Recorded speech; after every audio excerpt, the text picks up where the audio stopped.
If you are building industrial climbing walls, or sadly tearing them down, you need to have a way to cut steel. Now, I am tearing this stuff down and I need to tear it down fast. I cannot get a chop saw up there. I was using an angle grinder, it takes way too long. Sawzall, I'm burning through blades super fast.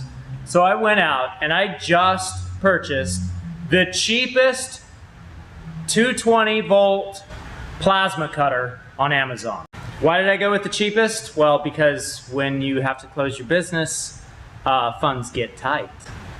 So this is the Vivo Home Cut 50. It comes with just about everything that you need, but there's some things that kind of were annoying.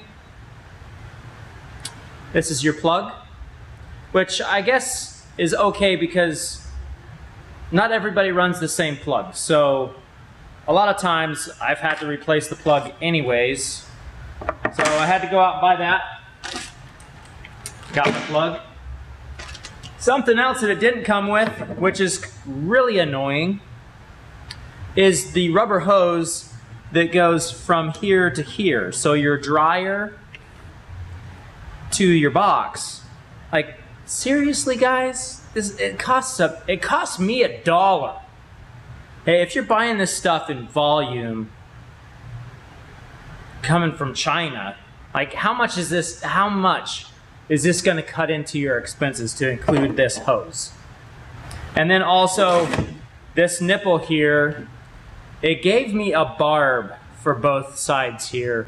And I don't know about you, but I don't run my air compressor hoses with barbs. So I put a quick connect on there, stole it from a tool that I had at home, worked well. So I've got that. I like the strap.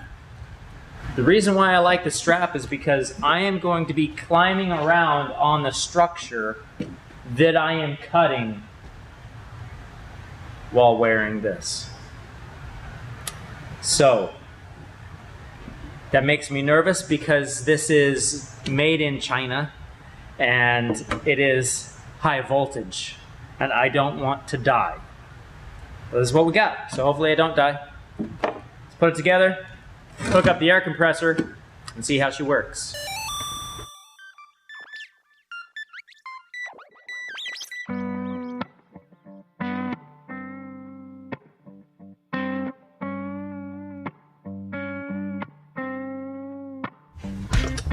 Now I have not read the instruction manual because it's worthless, so hopefully this goes together okay.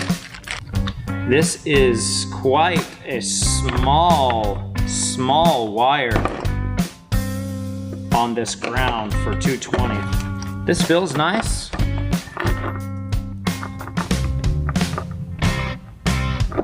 Try to plug this in.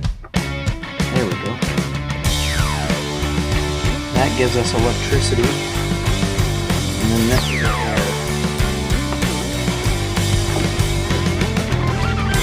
snug down.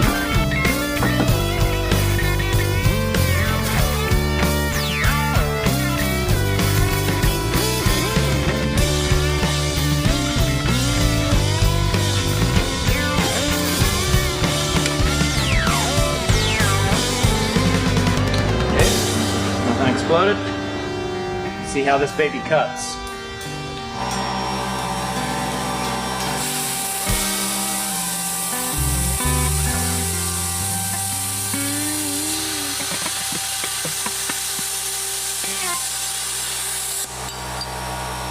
Oh, that's exciting.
climbing on the top. Okay, so the strap just came off, like it slipped through this cheap plastic buckle here. So I'm gonna tie that on. When it hit the ground, this little cheap ring right here that holds the regulator or the dryer on popped off. So I'm gonna fix that with some zip ties. And then I smashed my tip on the ground and broke my tip. It's a good thing I bought some extras.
Okay, so let me tell you what I like and what I don't like about this machine after working with it for about 2 hours, cutting a pile of angle iron off of this frame behind me. First, what I like.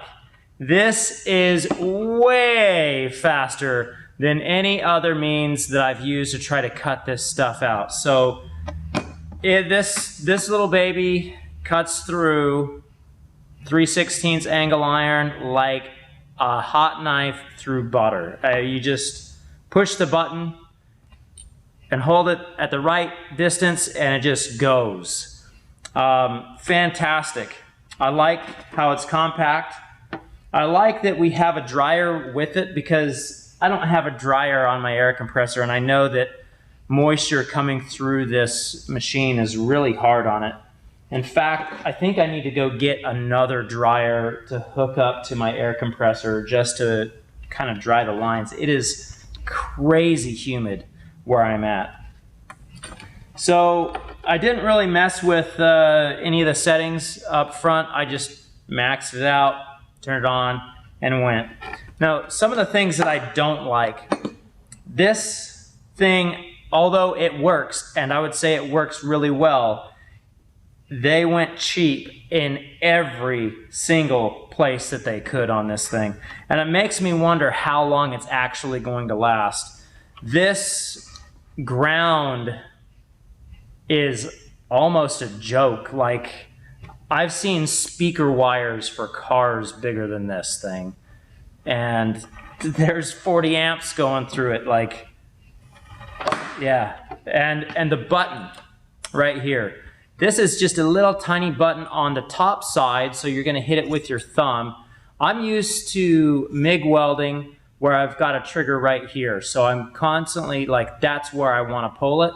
And this little tiny itty bitty button right there is kind of hard to hit when you have gloves on. So not a huge fan of that.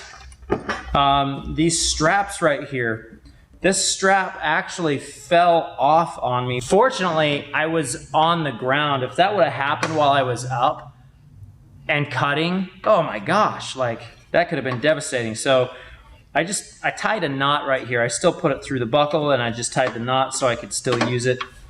This dryer right here is flimsy. This lock ring keeps on falling off on me. I had to put some zip ties on here to kind of hold it into place. To sum it all up, for me and my low budget, super low budget, this thing is fantastic. I'm super excited about it. I am really worried though that it's gonna fail soon.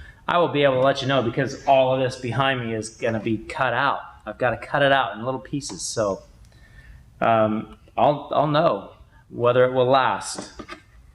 So there's maybe a follow-up video linked in the description below on this. For a budget guy, this is a great investment.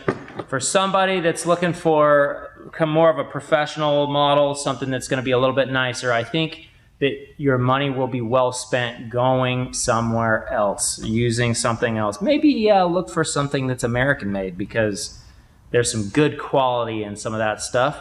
I hope that you've enjoyed this video and found it useful. If you have, hit that thumbs up button. Also, share this with somebody that may need this information.